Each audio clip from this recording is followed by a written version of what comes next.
Welcome to Meditating with John Vervaeke. I'm a cognitive psychologist and a cognitive scientist at the University of Toronto, where I academically teach and scientifically study phenomena like mindfulness, related phenomena like insight, flow, mystical experience, transformative experience, higher states of consciousness, the cultivation of wisdom, and the aspiration to enlightenment. I've been practicing Vipassana meditation, metta contemplation, Tai Chi Chuan, and Qigong as an integrated ecology of practices for over 29 years and teaching them professionally for close to 20 years. Welcome. If you're joining us for the first time, you are welcome, but please understand that this is a progressive course. The introductory course is done, and every alternative Monday is a Dharma day in which I teach now an advanced technique, a principle or practice that builds on previous principles and practices. To catch up, go to the links in this description and you can find all the previous lessons and you can catch up with us and then join us when you see fit. So today we are going to sit. As I said, alternative Mondays are Dharma days. The remaining Tuesdays through Fridays are sit days. I sometimes do a review. I'm going to do a review again today. I'm not going to do an extensive review of the content of the practice of Lectio Divina. I did that yesterday. If you want to check that review, you can check the descriptions both in Monday and the video and also yesterday's to get reviewed about the practice. But I'm going to do it again with you. So you get one more time of it being exemplified to you. And so that's what the plan is. We will do a sit together. We will go through Lectio Divina, and then I will take questions. We have a little bit more time on Wednesday, although we've lost some time. But hopefully everything will still work out smoothly. Please remember to like this stream to increase the visibility in the YouTube algorithm. That will help me to help as many people as possible. For the questions, please limit the questions to the ecology of practices within this course, and we will give priority today to questions specifically about Lectio Divina. Okay. I think that's everything. I think everything is stabilized now. Adaptivity, right? Adaptivity is what it's about.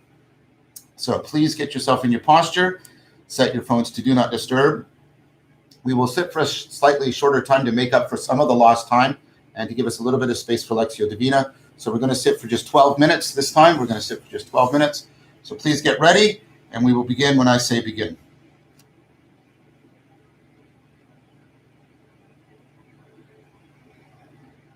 Begin.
Slowly begin to come out of your practice, trying as best as you can to integrate what you cultivated in your practice with your everyday consciousness and cognition, perhaps by reciting the 5 promises to yourself.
All right, let's do some Lectio Divina together.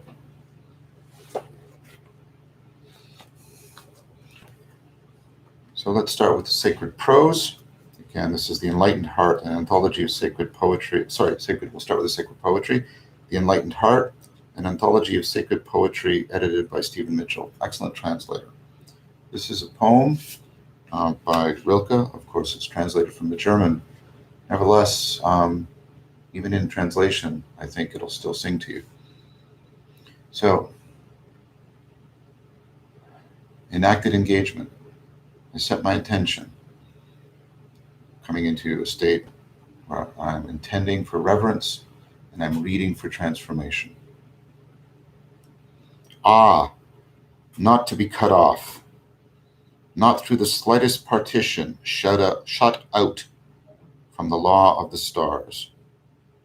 The inner, what is it if not intensified sky, hurled through with birds and deep with the winds of homecoming? So what calls out to me? Many times when I read this, different things call out to me in this poem. But today, what's calling out to me is hurled through with birds and deep with the winds of homecoming, the intensified sky, the innerness. There's a sense of, right? I'm picking up an association and I'm imagining a huge open sky, birds moving through it, and they speak, they exemplify the openness, the affordance of the sky, hurled through with birds, but the winds of homecoming, there's a remembering, there's a coming home. I can only get an inkling of it, but there's this sense of when I connect to that innerness, there's an expansiveness, but there's a remembering, there's a homecoming. I'm getting an inkling for it, associations, a sense of what that's like, and there's something calling to me that at the beginning of the poem now, not to be cut off, that longing to be deeply, deeply connected to the inner aspect of things, the depths of things, but it's also a remembering, coming home. What would it be like if that perspective, that state of being and seeing became comprehensive for me, way of life, that connectedness, that homecoming, that sense of the inner things, the intensified sky, hurled through with birds. What would that be like? What would I be seeing? What would be disclosed to me? What would be demanded from me? How would I need to transform to conform to what's being realized? How would I come into continuity of contact, a right relationship with this?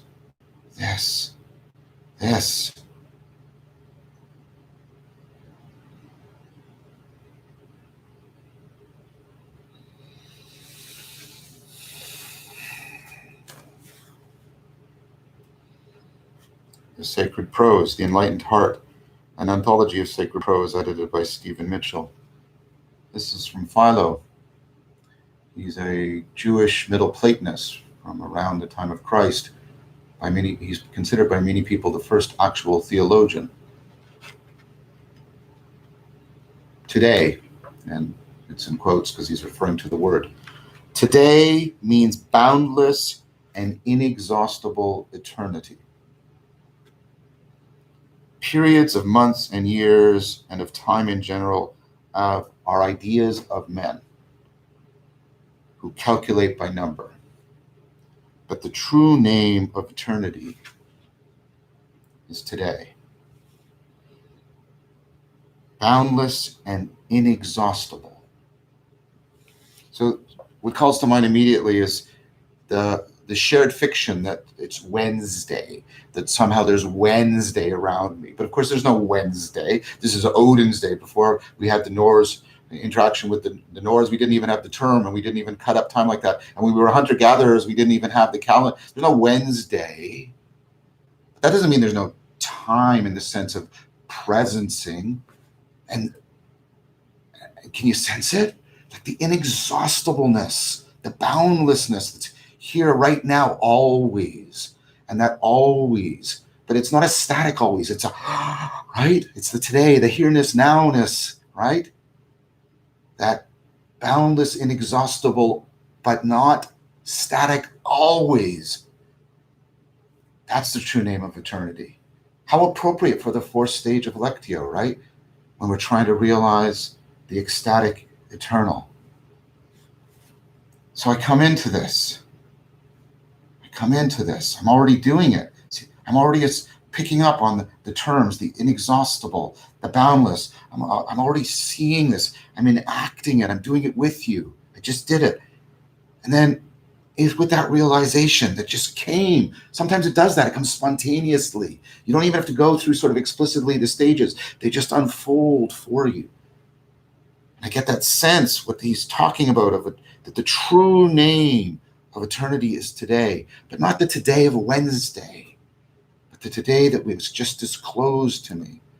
And what would it be like to live in the face of that disclosure, comprehensively, sati, always remembering it?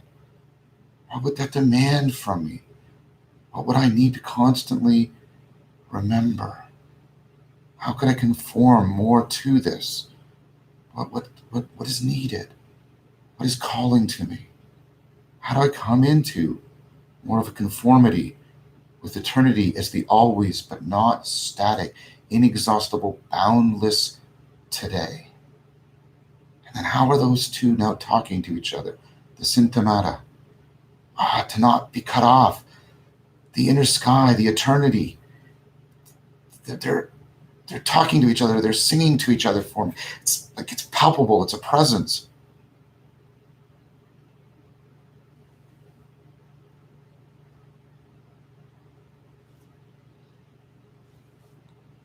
And a sense of gratitude.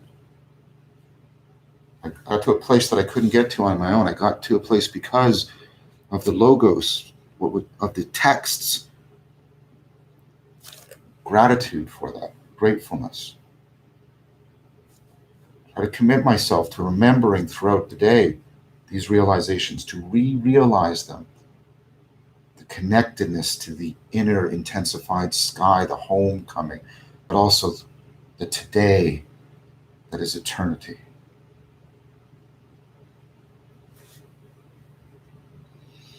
All right, so let's take a few questions.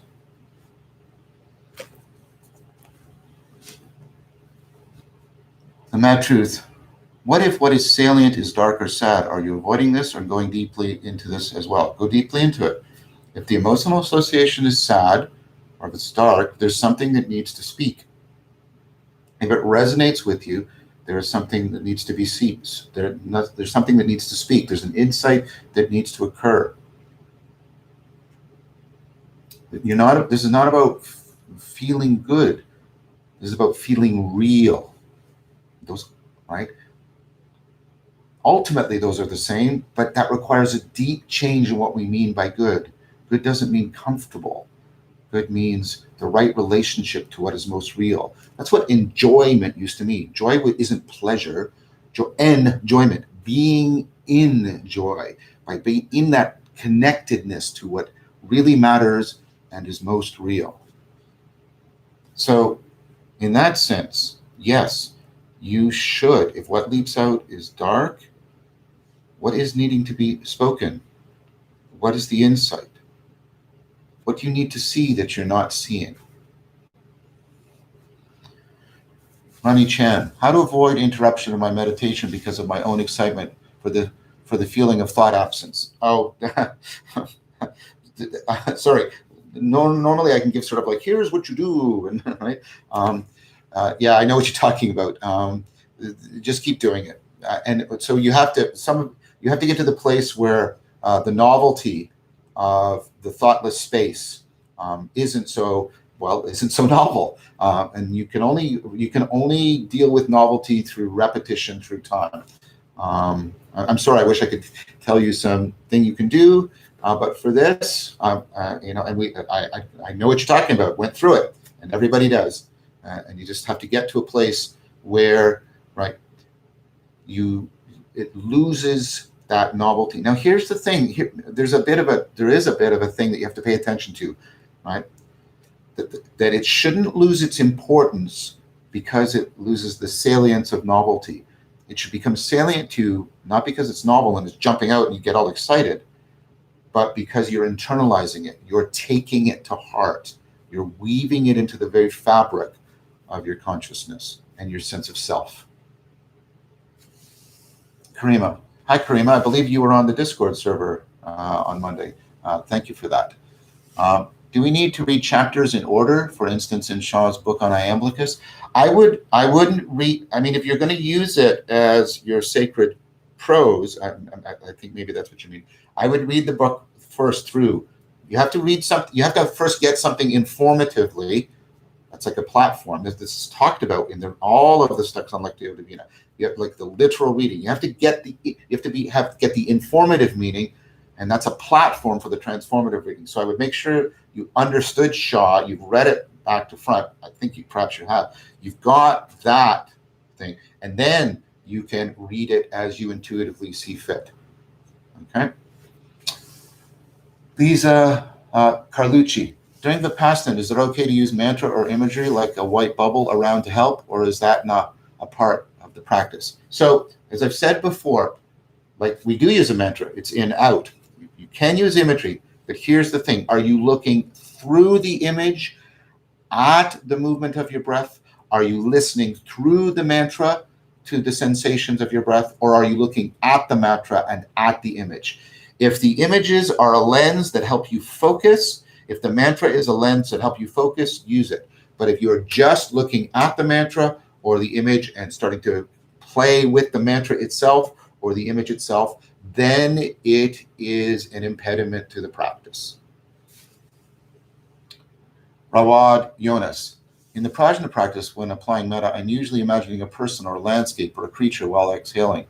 Doesn't that work against my Vervaeke practice while inhaling? So that's part of the inner coach thing. And eventually what you want to do is, can you shift off the product that's anchoring the movement of mind? Because what you're doing is you're imagining a landscape to expand, then that's good. And everybody has to start this way. Remember, we've talked repeatedly about the inner coach, the Raf. But what you want to do, can you get to the sense of expanding without having to anchor it to any particular image, or if anything, a very, very vague and diffuse image that you're looking through, like I was just talking about. And so you want to move toward, and when you get just that sense of the opening of the heart, right, which is, I think, the original meaning of opening the heart. I don't think it means feeling wonderful thoughts towards people, as I've argued. But when you get that opening, then that is perfectly consonant with the movement of Vipassana towards the still center. Mark Lefebvre, as always, I'm grateful for Mark's presence, both here, the Discord server. Mark enlivens the community that he belongs to. It's a great gift. It's a great virtue.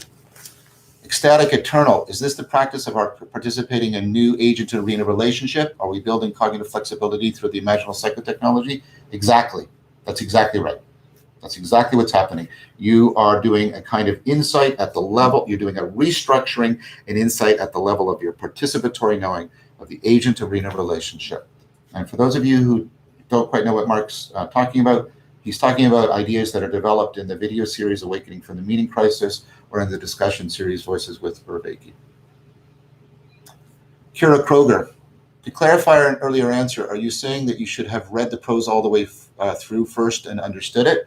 You should be, yes, you should have, like, I don't mean every time you practice. But yeah, very clear. So don't pick up a piece of prose that you have not read before informatively. If you have read it sometime before informatively, so you've got the information, because if you don't, your brain will give priority to gathering the information, and you will limit the cognitive space, the cognitive load available to you, the cognitive load you can take on for the transformation process. So you should have read it, maybe more than informatively. You can immediately pick it up and read it transformatively. So you should have some familiarity with the informative content of the prose or the poetry before you then take it into Lexia. So I've been told that my good friend Guy Senstock is here. I love Guy. He's an amazing friend, and one of these companions on the road, on the way, on the path of Dialogos that just affords you moving forward and appreciating and understanding the journey and steps. So I'm very grateful for the relationship that I have for Guy and for what Guy brings to this world. I had an excellent Dialogos with Guy last night. It's going to come out on his channel, but it's going to come out on my channel. Just wonderful, just wonderful. If you want an example of what I think Dialogos is and where it's going, I think that's one of the great, that discussion we had last night, that Dialogos really is at the cutting edge of the work that he and I and Jordan and Chris, Peter, we're all working on so diligently. So thank you, Guy, for your presence. I want to thank all of you for your presence. This was, there was a lot of juggling and a lot of coping and a lot of adaptive flexibility, and great. So thank you. One more question, Karima, up there. Should you have read the poetry also? Yes, same thing. The poetry shouldn't be absolutely de novo to you. So as I said, thank you, everybody. Thank you, everybody, for being here. Wonderful Sangha. The real thing, Spinoza talks about real things are rare in the sense of, they're difficult, and because they're rare, and that it's the quality of they go beyond our expectations, but in ways that we didn't expect. They are the unexpectedly unexpected, and that's a sign of their realness. And what's happening with that Sangha has exactly that beauty. So thank you for that. I want to, as always, thank my dear friend and Technomasia Mar, who's always there, always solving problems behind the scene so that this can happen. And of course, also for the help of my beloved son Jason, who's always here, also coping and managing things in situ that need to be done.